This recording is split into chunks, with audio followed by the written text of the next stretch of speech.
4장은 레위 자손들의 각 종족별 역할에 대한 내용입니다. 특별하게 또 레위기 4장에는 레위인들이 이제 성막에서 회막에서 일을 할 수 있는 나이 같은 것도 나오죠. 고핫 자손도 그렇고 게르손 자손도 그렇고 무라리 자손도 그렇고 모두 30세에서 50세까지만 일을 해야 된다라고 말을 합니다. 30세 전에는 일을 하면 안 되고 또 50세가 넘어가도 일을 하면 안 된답니다. 근데 재미있는 것은 뭐냐면 이것이 민수기 8장의 내용과 조금 틀려요. 민수기 8장에는 이렇게 기록되어 있습니다. 민수기 8장 24절, 25절을 제가 읽어드리겠습니다. 레위인은 이같이 할지니 곧 25세 이상으로는 회막에 들어가서 복무하고 봉사할 것이요 50세부터는 그 일을 쉬어 봉사하지 아니할 것이나 라고 되어 있습니다.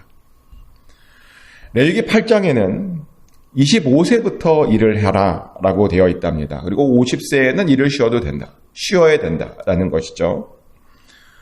그러다 보니까 민수기 4장과 민수기 8장이 서로 충돌되는 것처럼 보입니다. 누가 맞는 걸까요? 민수기 4장이 맞는 걸까요? 아니면 민수기 8장이 맞는 것일까요? 사실 둘 다 맞죠.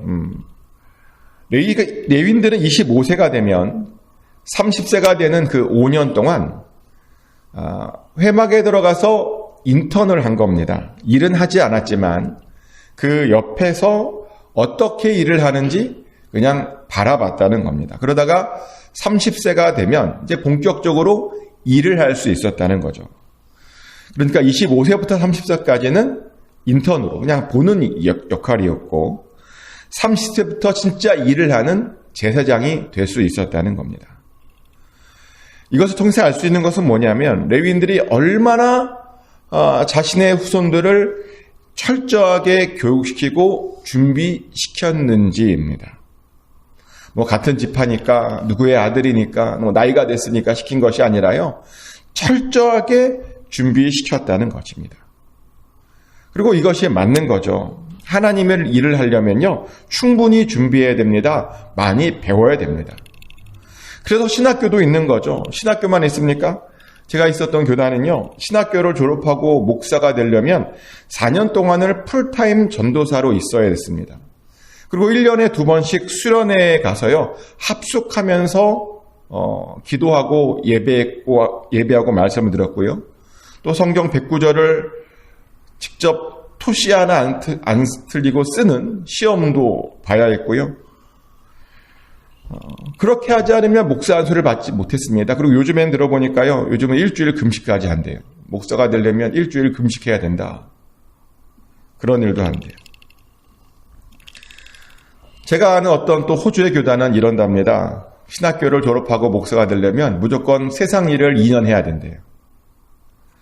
세상 일을 2년 일을 하면서 평신도를 이해해야 목사 안수를 준답니다. 평신도를 이해하지 못하면 목사가 될 수 없답니다.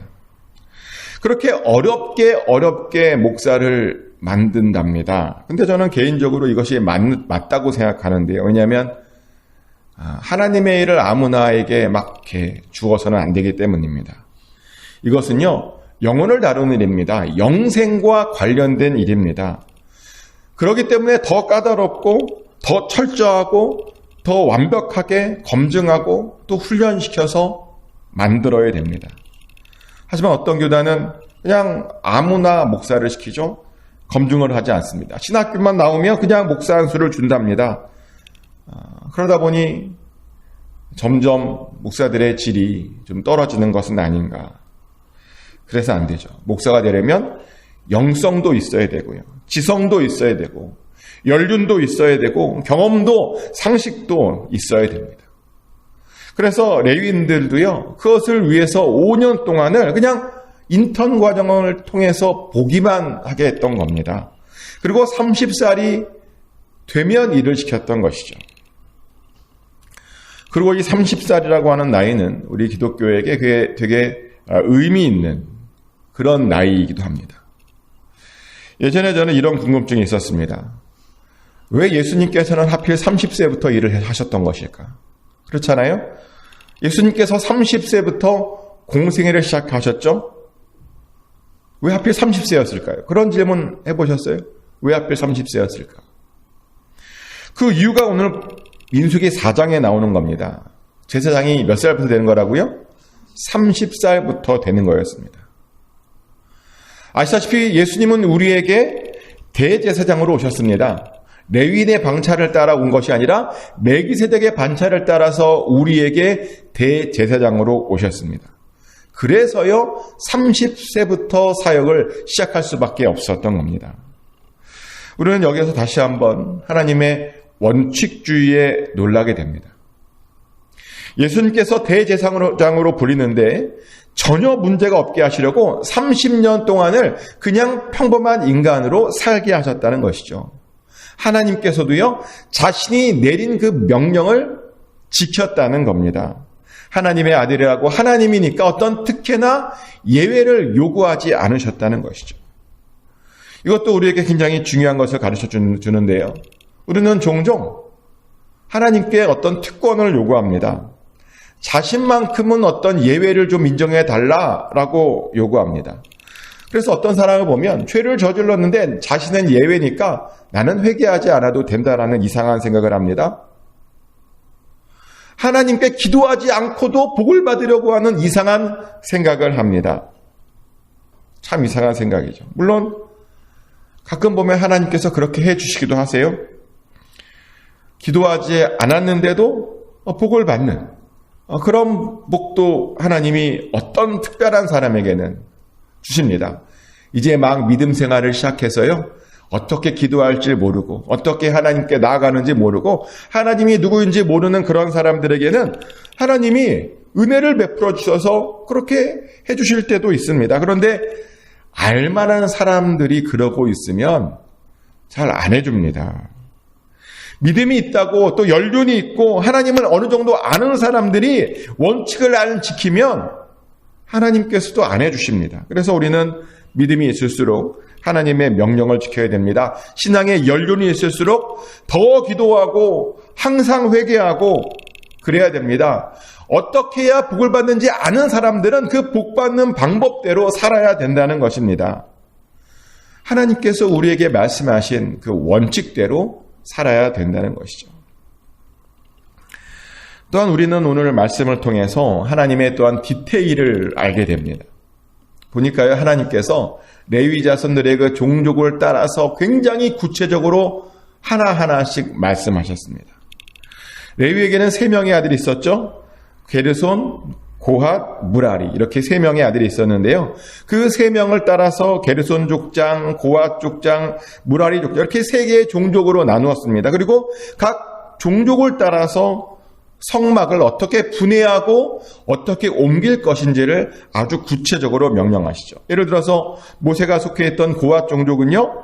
회막 안에 지성물을 담당했습니다. 운반하기 전에 회막에서 증거계를 덮고 그 위를 다시 해달의 가죽으로 덮고 또 순청색 보자기로 덮은 다음에 체에 꿰서 메고 움직이랍니다. 또 진설병에 있는 청색 보자기를 펴서 대접들과 숟가락들과 주발들과 잔들과 떡을 놓고 또 홍색 보자기를 그 위에 또 놓고 또 다시 그것을 해달 가죽으로 덮고 또 체를 꿰서 이렇게 또 움직이랍니다.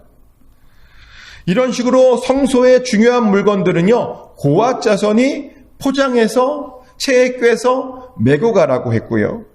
또 게르손 자손들은 성막의 휘장과 회막과 덮개들을 또 잘 포장해서 체에 꿰서 메고 가라 그랬고요. 또 무라리 자손들에게는 성막의 널판들과 띠와 기둥들과 받침들을 또 역시 잘 포장해서 체에 꿰서 메고 가라고 명령하셨습니다. 무려 8,580명이 동원되는 이 어마어마한 일을요, 하나님께서 그들에게 명령하셨다는 겁니다. 근데 우리는 이 장면에서 사실 이런 질문이 생기는 거죠. 어떤 질문이냐면요. 지금 제가 아까 몇 명이라고 했죠? 8,580명인데요. 움직일 때마다 8,580명이 다 동원되는 이 일을 하나님께서 명령하셨는데 과연 이렇게 8,580명이 움직일 때마다 그것을 잘 움직이려고 하려고 동원되는 것이 맞는가? 그게 효율적인가? 어떻게 생각하십니까? 움직일 때마다 8,580명이 하나하나씩 옮기려고 끙끙대면서 하는 그런 모습. 그게 어떻게 좀 편안하십니까? 마음이? 저는 예전에 이런 생각을 해봤어요. 하나님께서 성막을 조금만 늦게 만들어 주시지. 그렇잖아요. 가나안 땅에 도착해서 만들면 이렇게 지금 광야에서 고생 안 해도 되는 거 아닙니까? 가나안 땅에 가서 만들면 그냥 거기서는 하나 딱 정해놓고 있으면 뭐 별 문제 없는데 하필 출애굽하자마자 거의 금방 만들었어요. 1년 안에 만들었거든요. 그러다 보니 너무나 많은 사람들이 그렇게 동원되는 그 모습을 보면서 이게 효율적인가, 이게 의미가 있는가 그런 생각을 예전에 했습니다. 왜 하나님께서는 그 일에 그렇게 많은 사람들이 동원하게 하셨던 것일까? 왜 그렇게 빨리 만드셔서 일찍부터 그런 일들을 그들이 감당하게 하셨냐는 겁니다. 이유가 있겠죠. 하나님께서 보시기에 이스라엘에게 가장 필요한 것은 뭐냐면 하나님의 함께 하심입니다. 아멘. 그들 가운데 하나님의 임재가요 그 어떤 것보다 가장 필요하다는 것을 알고 계셨다는 겁니다. 그래서요 그들과 함께 해 주시려고 그들 가운데 임재해 주시려고 그렇게 서둘러 장막을 만들어 주신 것이죠. 그리고 그것은 8,580명이 수고하는 것보다 사실은 더 가치 있는 일입니다. 사실은 이스라엘 모든 사람들이 수고하는 것보다도요 더 가치 있는 그런 귀한 일이었다는 것입니다. 그것은 우리들에게도 마찬가지죠. 우리가 왜 새벽 예배를 드립니까? 여러 목적들이 있겠지만 가장 중요한 목적은 하나님께서 우리의 삶 가운데 함께해 주시기를 구하며 우리가 새벽 예배를 드립니다. 우리 삶 가운데 하나님께서 동행해 주시고 임재해 주시기를 구하며 우리가 새벽 예배에 나와서 하나님께 예배를 드리는 겁니다. 사실 우리 인생에서 그게 가장 중요한 것 아닙니까? 하나님께서 함께해 주시고 하나님께서 우리의 삶 가운데 임재해 주시는 것, 그것이 가장 중요한 겁니다. 그리고 정말 충분합니다. 하나님께서 우리와 함께 하시는데 우리가 무엇을 두려워하겠습니까? 하나님께서 우리와 함께 하시는데 우리가 무엇을 걱정할 수 있겠습니까?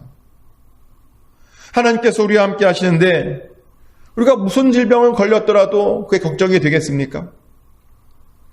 심지어 실패해도 염려되지 않습니다. 세상 사람들이 다 나를 욕해도 별로 신경 쓰이지 않는다는 겁니다. 걱정되지 않습니다. 왜냐하면 우리와 함께 하시는 그 하나님께서는 우리의 삶에 있는 모든 문제를 넉넉히 해결해 주실 수 있는 그런 분이시기 때문입니다. 그런데 이스라엘도 그래서 그분이 필요했다는 겁니다. 그래서 하나님께서 그런 사람들과 함께 해주시기 위해서 성막을 나오자마자 출애굽하자마자 서둘러 만들어 주신 것입니다. 하지만 만약 어떤 이들이 이것도 모르고 불평한다면 어떻게 했을까요? 조금 전에 말씀드렸던 대로 누군가 왜 이렇게 성막을 빨리 만들어서 왜 이렇게 많은 사람들이 의미 없는 일을 하는가, 왜 이렇게 고생시키는가 라고 불평했다면 그러면 하나님께서 굉장히 답답하셨겠죠. 어이가 없으셨을 것입니다. 그들을 위해서 그들에게 그렇게 복을 주시려고 하시는 일인데 그것도 알지 못하고 그것을 불평하면 복을 안 주시고 싶으실 것입니다. 그래서요, 사실은 우리는 하나님의 뜻을 잘 모를 때는 그냥 무조건 감사하면 되는 겁니다. 불평하는 것이 아니라 감사하면 되는 겁니다. 하지만 어떤 사람들은 불평부터 합니다. 왜 이렇게 했냐고 불평합니다. 왜 이런 것까지 시키냐고 불평합니다. 왜 이런 것까지 요구하냐고 불평합니다. 그런데요, 절대로 불평하면 안 됩니다. 그 모든 일은 하나님께서 우리와 가까이 하려고 우리에게 주시는 것입니다. 그 일을 통해서 우리와 함께 해주시려고 우리에게 주시는 것입니다. 그래서 우리는요, 감사를 고백하며 살아야 됩니다. 무조건 기뻐해야 합니다. 축복하는 것은 항상 기뻐하십시오. 아멘. 그래서 즐거움으로 그 모든 일들을 감당하십시오. 그래서 언제나 하나님의 임재를 경험하고 하나님과 동행하게 되시기를 예수 그리스도 이름으로 축복합니다.